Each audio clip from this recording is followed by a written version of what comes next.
The Lakers are not headed to Las Vegas. Not this time. Not this time at all. So we're going to break down the Lakers versus Spurs game that just happened last night. And just some interesting things I want to point out about it, because this Spurs team, the Lakers realistically, you're versing a Spurs team without Wembanyama, which is such a huge advantage. But this Spurs team has been able to still remain very good despite him, Wembanyama, being injured for the past couple weeks. And that is mainly because the Spurs have great depth. And this depth showed out today, and it showed why this Lakers team is not, they're not a contender to me. They're not. Despite them being, the 3-4 seed now, they might be, I think they're tied with the Spurs now. It's just, I don't see it, because every other team, the Thunder, have a lot more depth than the Lakers. The Rockets have more depth than the Lakers. The Spurs have more depth than the Lakers. The list goes on. And just talking about this game, this game was a somewhat enjoyable watch, especially towards the end, when the Lakers attempted to make a comeback. Shout out to Marcus Smart. It was great seeing him back today, because that is just another piece that the Lakers can another reliable bench piece that the Lakers can actually rely on to provide consistent great defense and to make some shots every so often. And Marcus Smart went off today. He had 26 points, 8 of 14 from 3. Just great game from Marcus Smart. But we look at the bench, it was just Marcus Smart, nobody else. Gabe Vincent, 0 points. Jake LaRavia, 0 points. Dalton Connect, 1 minute, 3. He didn't even get any minutes. I just think this Lakers team has no young prospects. One thing the Spurs did very well was they just outmatched the Lakers. And by what I mean by that is that speed-wise, the Spurs were a much more fast-paced team. You look at Stephon Castle, who had an incredible game, 30, 10, and 6. He literally just drove to the basket, attacked the basket, nearly every possession he had the ball. And that either resulted in free throws or a bucket. Or a dish out. It was guaranteed points whenever he attacked the basket. And I was wondering, why aren't the Lakers attacking the basket more? And despite, I don't know why they're not using the pick and roll to their advantage. They have 3 great passers on their team. Luka is one of the best passers in the NBA. And so if he attacks the basket damn near every possession, he's going to either go to the free throw line or get a bucket. Exactly what Stephon Castle did today.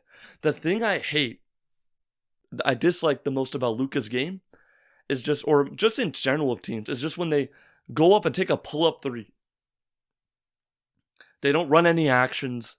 They don't get an open look. It's just a pull-up contested 3. If it goes in, woohoo!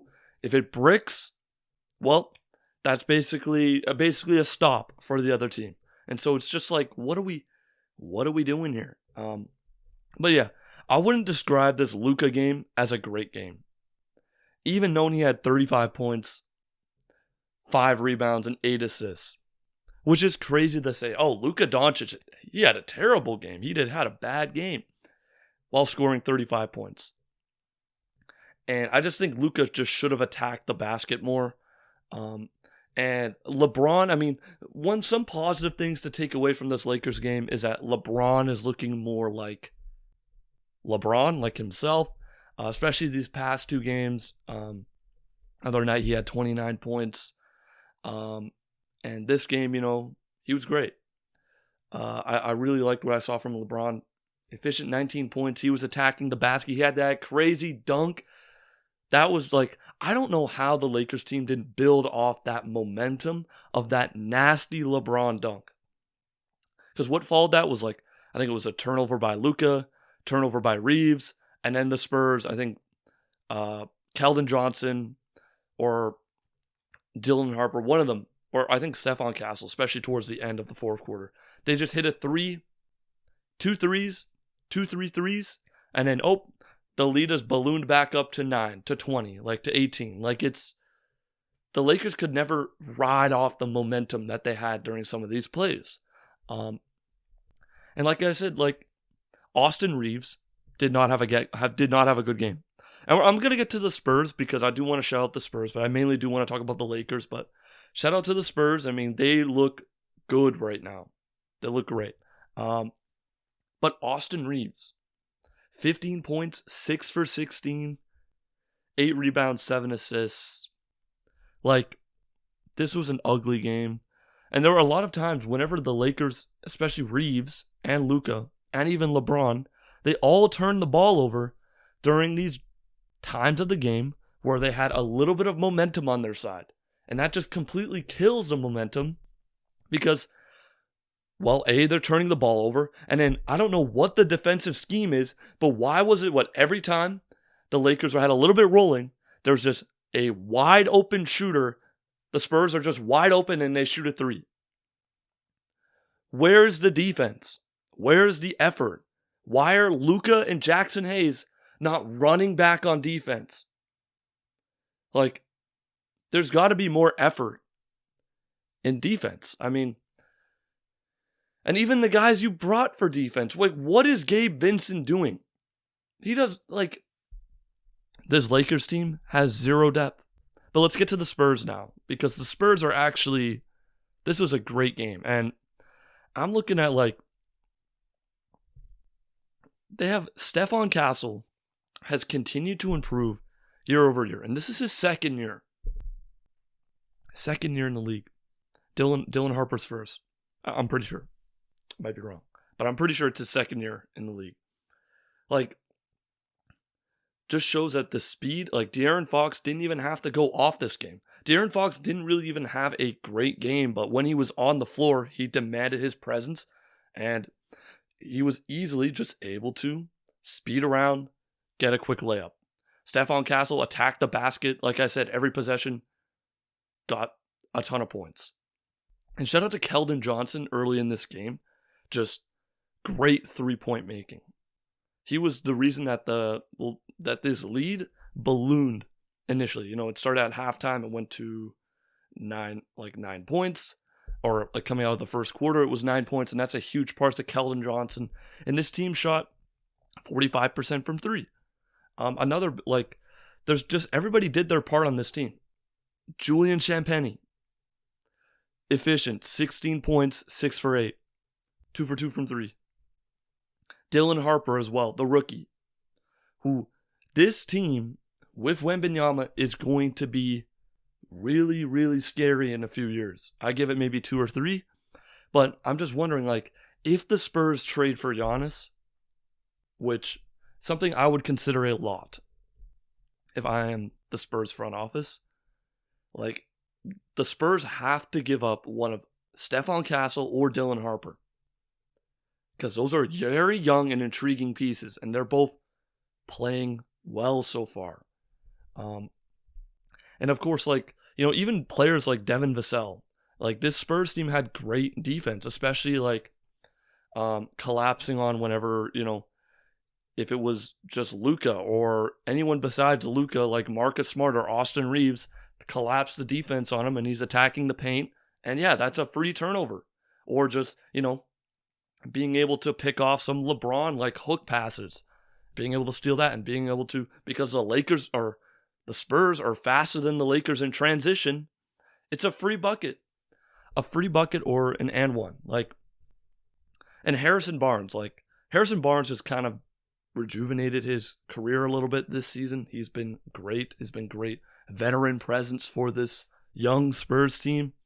And you got to think about, what is this team going to look like when Wembanyama comes back, when Victor Wembanyama comes back?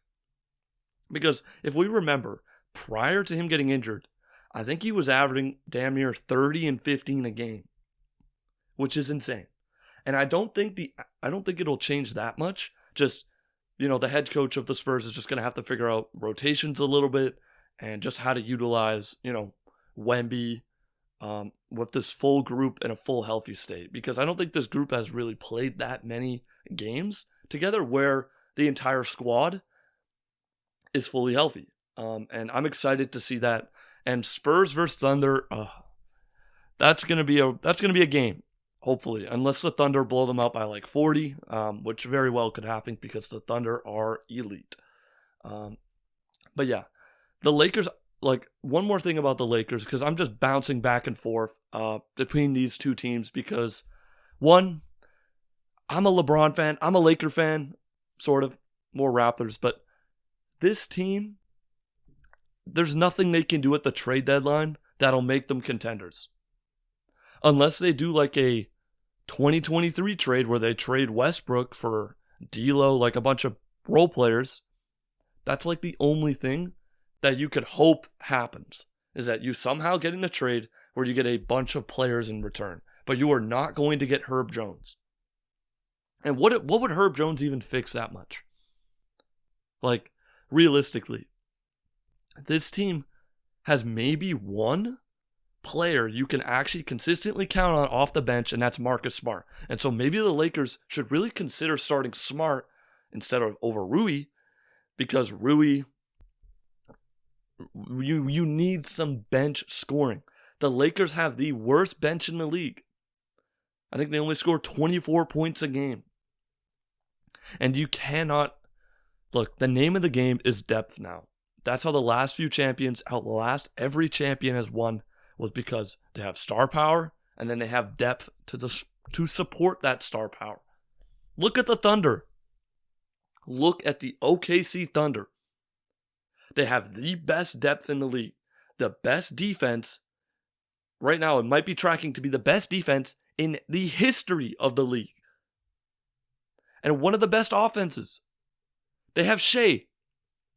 Do you know how crazy it is that Shea doesn't have to play in fourth quarters that much? That would be a blessing for this Lakers team if they had depth like that. But they don't. And that could be for a couple reasons. Poor drafting. I think JJ Redick is... Let Adu play more. Honestly, get a bunch of the two-way players and just play them. Because these players are not going to get a ton of chances to actually, improve or to actually develop if they're not getting any PT or field goal attempts. So Luka, Braun, Reeves, pass the ball. But then they're the only guys who can score. So this team is a good, bad team. That's the easiest way to describe it. But hey, shout out to the Spurs. I wish them the best of luck against the OKC Thunder. The Spurs have been looking better and better. And I'm excited. I'm excited for this next game. These next few games, we got Magic versus Knicks, Spurs versus OKC. But yeah, let me know what you guys thought about this game. Think about the Lakers, think about the San Antonio Spurs. And let me know, do you agree with whatever I'm saying? Am I speaking facts? Am I speaking heresy? Let me know. But as always, take care and peace.